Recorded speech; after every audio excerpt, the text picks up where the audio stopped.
Всем доброго вечера, друзья мои. Пожалуй, два заговора, которые я хочу вам подарить, я сниму с одинаковым фоном, поскольку мне еще впереди много работ и немного устала, честно говоря, после того, как подарила вам заговор, как стать заговоренным, очень долго восстанавливала свою энергию. Это нормально. Сильные работы, они выпивают нас, собирают много сил. Но я не жалею об этом, потому что я знаю, что огромному количеству людей эти работы помогают выжить в наше непростое время. Итак, стражник от Ахура Мазды под именем Асамах. Асам означает защитник. Это с древнее Пехлевицкого, один из древнейших наречий персидского языка. Ахура Мазда, сокращенное имя Ахура Мазды, добавляется к этому имени, к этому слову. И получается Асамах. Асам, то есть защитник. Ахура Мазды. Защитник от Ахура Мазды, от Верховного Бога. Как ни странно, в старинных русских заговорах есть несколько эпизодов, где призывают его и просят о помощи. Я так понимаю, что во времена, скажем, взаимодействий, торговых каких-то связей, персидских походов и прочее, скорее всего, оттуда просочилось это слово, этот заговор, этот призыв. И потом было использовано в русских заговорах. И осталось в нашей культуре точно так же, как и очень много тюркских элементов, очень много монгольских элементов в заговорах, русских заговорах. Ничего удивительного. Заговоры, они отражают пройденную историю народа. И поэтому, когда в заговорах там есть определенные слова, как Орда сметала на своем пути всех и вся, так и чтобы там моих врагов смело и так далее. То есть сопоставление исторических событий с пожеланиями, направленными врагам. Не удивляйтесь, потому что время не стоит на месте, не стоит, неправильно, не стоит на месте, и все, что происходит в определенный исторический период, все это отражается в языке, в заговоре, в фольклоре данного народа. Итак, его считают крылатым, его считают рогатым. Заговор, который я составила, обращение к Асамаху, рогатому духу от Ахура Мазды. Желательно, чтобы вы произносили, если, например, у вас судебная тяжба идет, если у вас спор, если человек на вас доносит, если на работе строит козни. Даже если вы не знаете, кто это, в любом случае имя называть не следует, потому что духи лучше разберутся, кто виноват в ваших бедах. И они разбираются, поверьте мне. Люди проводят чистки, просто чистки, и они поражаются результату, который получается, и как наказываются те люди, на которых они бы в жизни не подумали. Поэтому в вашем случае оставьте ответственность духам. Им лучше знать, кто перед вами провинился, и кто строит козни, и кто делает вам пакости. В день по 6 раз произнесите в открытое окно. Можете днем, можете вечером, это не имеет значения. И через некоторое время вы увидите, как прекратятся вот эти тайные какие-то грязные интриги за вашей спиной. И очень может быть, что накажутся люди, которые этим занимаются, вы об этом узнаете. Это увольнение, это выговор, это штраф, это что угодно. Если у вас спор с человеком, ну, естественно, лучше в комплексе с другими работами провести, тогда эффект будет сильнее. Но в любом случае, или если, скажем, вашего ребенка обижают, вы можете читать для него, но только если вашему ребенку не исполнилось, скажем, 17 лет. Вот до этого периода вы можете читать, говоря слово «найди моего врага», можете сказать «найди врага моего сына или моей дочери».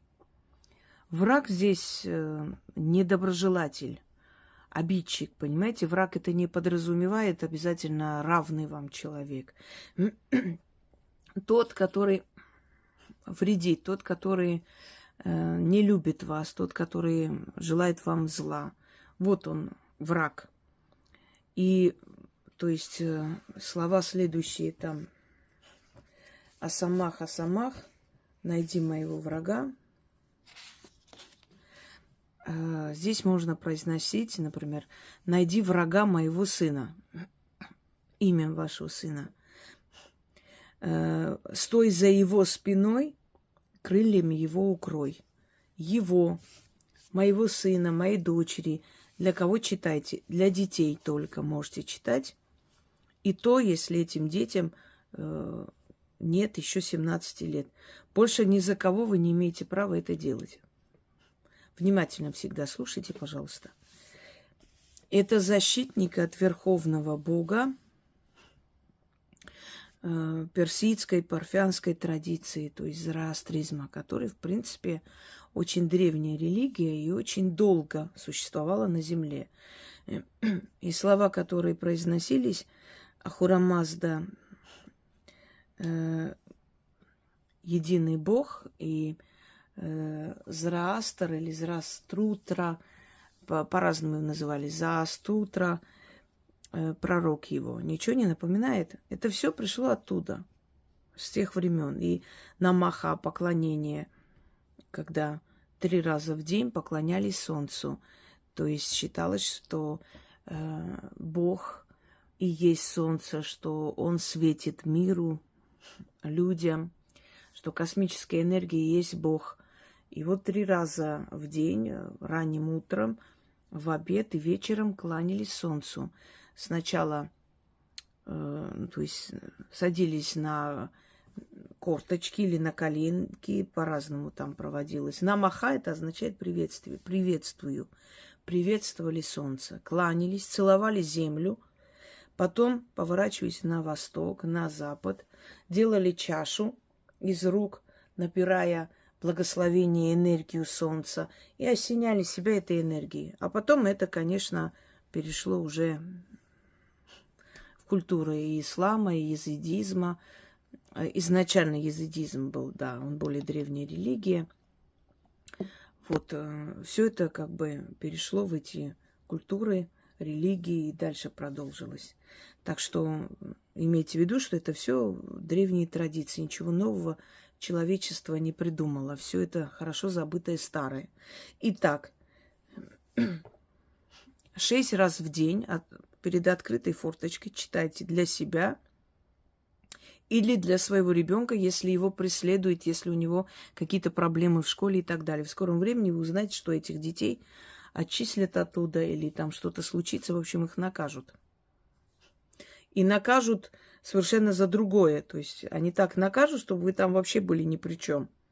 Но это будет перед вашими глазами. Силы вообще имеют такую особенность. Вы просите их тайно, а они вам явно показывают результат. Понимаете? Никто не знает, что это вы начитали, чтобы ваш нехороший, скверный сосед наказался. Никто не знает. Он все время грозился, оскорблял, там, материл и так далее. Ну, в общем, вел себя отвратительно. Люди пьянеют от безнаказанности, поскольку у нас милиция, как там говорят обычно, убьют, тогда звоните. И поэтому они понимают, что никто не будет им заниматься, и это все на самотек, это все будет отказ. Куда пойти, где искать справедливость? У духов, у сил магии. И ты садишься и начитываешь на него каждый день. Потом раз, и на скорой увезли. Увезли, а ты здесь ни при чем. У него сердечный приступ случился. Но я хочу вам сказать одну вещь. Это не порча. Вы не порчу делаете. Порча – это совершенно другое. Когда говорят некоторые, а вот это ненаказуемо. Нет. Вы не называйте даже его имени. Вы просто говорите враг, вредитель, тот, кто мне мешает жить. И духи сами наказывают. Я вам хочу сказать, что невиновный человек никогда не пострадает. Если он пострадал, даже если вы об этом не знали, это был он. Я вам расскажу один случай. Женщина, которая была у меня на консультации, вообще люди, которые приходят на консультацию, которым я помогаю, у них меняется судьба, они всю жизнь ко мне обращаются по разным вопросам. Они благодарят, они подарки отправляют. Мы с ними, собственно говоря, я не скажу, что в дружеских отношениях с людьми, но в любом случае в приятельских, хороших отношениях мы остаемся всегда. И они, один раз получив помощь и поменяв свою жизнь, в любом случае всю жизнь приходят за советом, если что-то нужно. И был такой случай, у нее все хорошо закончилось, суды закончились, на работу устроилась, то, что ей нравилось, в общем, по карьерной лестнице, замуж вышла, все хорошо. Но на работе вот подружилась с ней очень тесно, близко женщина, которая вроде вот там, ну, очень хорошая, прям вот замечательная девушка, и подарки дарит, и угощения всем приносит и так далее. И у нее начались проблемы какие-то непонятные. То у нее документация там куда-то девается, еще что-то. И я сказала, что это она. Она говорит, вы знаете, настолько, я даже не знаю, она такая хорошая. Вот. Ну, я, конечно, понимаю, верю, что, ну, а зачем ей? Я говорю, ну, я дала ей рекомендацию, например, Федуль Каратель читать. Я говорю, ну, читай несколько дней. Там же не сказано вот такой секой, чтобы вот с ним вот... Нет, там сказано, кто мне вредит. Вредителя найдите. Накажи того, кто мне вредит, кто хочет мне сделать зло. И вы знаете, у нее прям на работе приступ случился, она упала в обморок. Ее отвезли в больницу. Потом по состоянию здоровья она уволилась. Потом директриса подозвала ее к себе и сказала, что... А ты знаешь, что там... В общем, в твоих документах эта девушка, ну, в общем, нарочно там какие-то, в общем, махинации делала, одним словом, и подставляла ее. Она сказала, хорошо, что я догадалась вовремя. Если бы я не догадалась и не скрыла, там какая-то проверка была, сейчас бы ты села в тюрьму. Но поскольку я тебя знаю, что ты хороший человек, и ты не способна на это. Потом раскрылась каким-то образом, она то ли узнала, то ли та призналась, и, в общем, что-то там такое. И у нее был шок. И я говорю, когда я говорю, надо слушать. Даже если человек... Вы знаете, есть такая восточная поговорка, у человека... У змеи яд внутри, снаружи, неправильно сказать, а у человека внутри. Вы никогда не поймете, что за человек. Иногда бывает, что в коллективе с вами кто-то начинает дружить, вы раскрываете сердце, разговариваете, делитесь, там что-то скажете, какое-то недовольство подлостью, например, начальства, что вот так вот поступили, некрасиво, что-то еще, она вам посочувствует, поговорит, а потом вы узнаете, что все, что вы рассказали и все, что вы раскрыли душу, все это было выложено просто вашему директору, который все знает, о чем вы говорили, что и так далее. Понимаете, вот я к тому, что мы можем не сразу распознать и раскусить, но духов не обманешь. Они это видят, они знают, что за люди вас окружают, какие у них намерения, они слышат их разговоры. И вот любая чистка, любой призыв, любая защита, если силы с вами подружились, если вы с ними наладили контакт, и они вам помогают все время, они будут их наказывать постоянно. Потому что вы же призвали и защиту призвали этими работами, и все, они с вами рядом. И не удивляйтесь, что люди, на которых вы в жизни бы не подумали, вдруг ни с того ни с сего наказываются. Справедливо. Невинный не пострадает. Итак, я вам объяснила, как и что делать. Когда у меня спрашивают, там, как откупиться и так далее, я не хочу постоянно к этому возвращаться, к откупам, к темам откупа. Я думаю, что разумный человек и так понимает, а те, которые делают вид, что они дураки, ничего не поняли, им и объяснять не стоит, потому что это бесполезно. Я единственное хочу вам сказать, потусторонний мир, вот наш мир физический, отчасти копия потустороннего мира. Вот банк, где вы взяли кредит, он вам прощает этот долг. Даже если, не знаю, 10 лет пройдет. Вы все равно будете платить, правда? Судами, пениями, не знаю, штрафами, чем угодно. Но банк свое получит. Он все равно у вас заберет свои деньги. То же самое и потусторонний мир. Когда человек получает помощь, он должен благодарить. Настолько, насколько он может и способен, и насколько он оценивает эту помощь. В любом случае. Если он этого не делает, через некоторое время эта проблема вновь возвращается в его жизнь. Потому что пока ты не поблагодарил, не закрыл, не откупился от этих сил, ты долг не отдал. Ты должен, они к тебе пришли, помогли, ты должен благодарить. И если ты этого не делаешь, этот вселенский банк все равно свое получит, но получит по-другому. Еще раз придется прийти к этим силам, тогда уже они не помогут. Я об этом говорила, объясняла в своей лекции, называется «Закрой воронку бед». Можете открыть, послушать и понять, о чем речь. Я пытаюсь научить людей, чтобы они правильно жили, понимаете?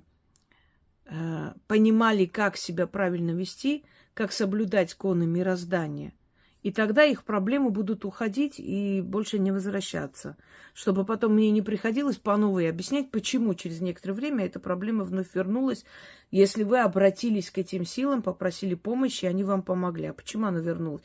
Потому что вы ничего не отдали взамен, вы спасибо не сказали. То есть они же видят, вы обнулили, вы не увидели эту помощь. Посчитали, что так и надо. Приняли как должное. Вот о чем речь.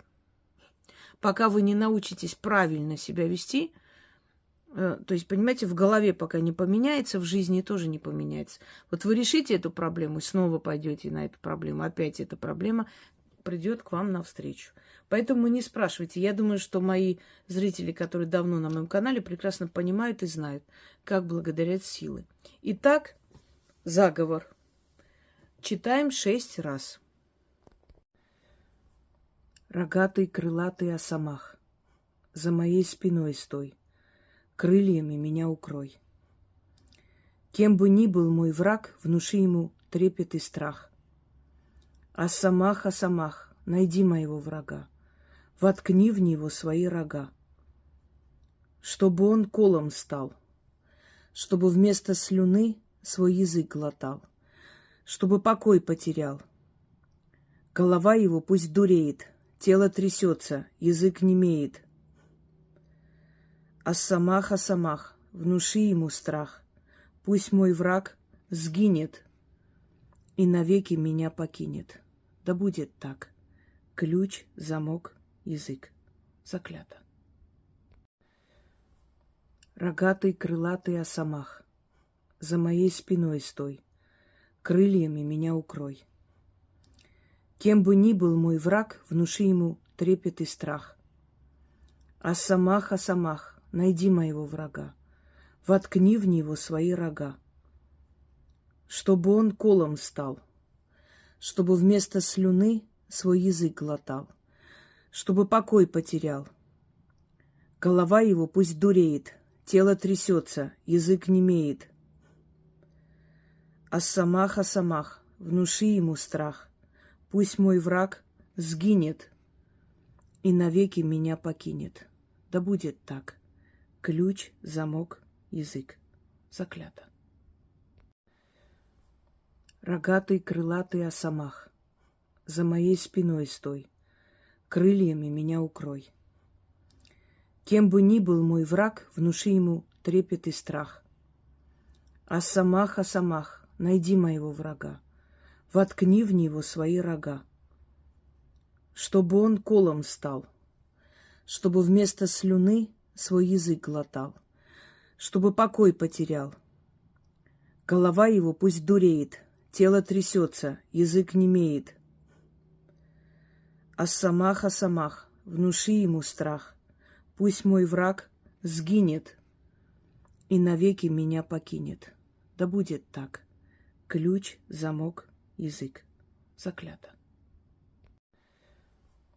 Рогатый, крылатый Ас-Самах, за моей спиной стой, крыльями меня укрой. Кем бы ни был мой враг, внуши ему трепет и страх. Ас-Самах, найди моего врага, воткни в него свои рога, чтобы он колом стал, чтобы вместо слюны свой язык глотал, чтобы покой потерял.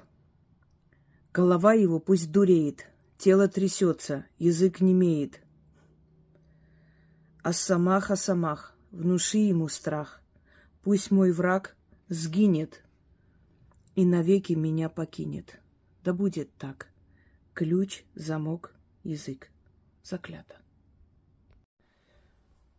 Рогатый, крылатый Ас-Самах, за моей спиной стой, крыльями меня укрой.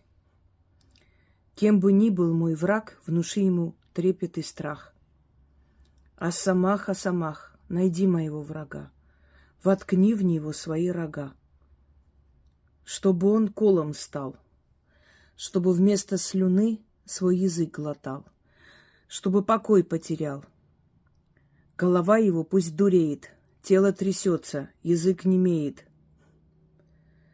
Ас-Самах, внуши ему страх, пусть мой враг сгинет и навеки меня покинет. Да будет так. Ключ, замок, язык. Заклято. Рогатый, крылатый Ас-Самах, за моей спиной стой, крыльями меня укрой. Кем бы ни был мой враг, внуши ему трепет и страх.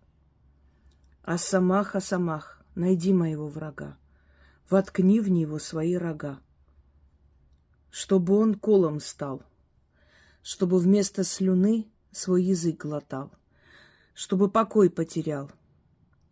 Голова его пусть дуреет, тело трясется, язык немеет. Ас-Самах, внуши ему страх, пусть мой враг сгинет и навеки меня покинет. Да будет так. Ключ, замок, язык. Заклято.